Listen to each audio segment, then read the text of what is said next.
Hello guys, आज चाहिँ निकै राति भइसकेको छ। म चाहिँ छोरीको लागि दबाई लिन हिँडेको।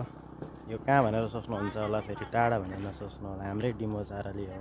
डिमोचारा यहाँ दोडी बहिनीहरू पनि आउँदै छन्, त्यही भएर उनीहरूलाई पर्खेको र म जाँदैछु, देखाउँछु तपाईँहरूलाई। यहाँ हेर्नु दुईजना बहिनीहरू पनि आइपुगेका छन्। र तिमीहरू चाहिँ कहाँ हिँडेका अरे? के किन्न? कफी किन्न? किताब दोकान। म चाहिँ फार्मेसी हिँडेको। सानी बहिनीलाई अलिक सन्चो भएन र त्यही भएर बिहान गाइसहरूलाई भनिसकेको थिएँ मैले मर्निङ टाइममा कि मलाई पनि बिसन्चो भइरहेछ। अहिले फेरि छोरीलाई पनि भेटाएँ, किनकि रुगामर्की हो त, यस्तै हुन्छ।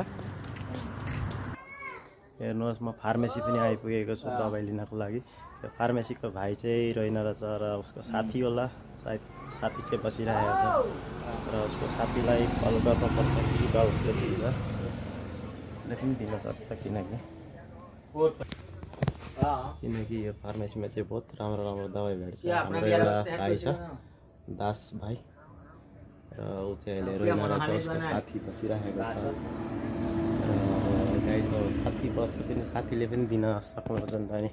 र अब फार्मेसीमा बसेपछि चाहिँ साथी चाहिँ एकदम बात गर्नलाई बिजी छ, हेर्न सक्नुहुन्छ, बात गरिरहेछ।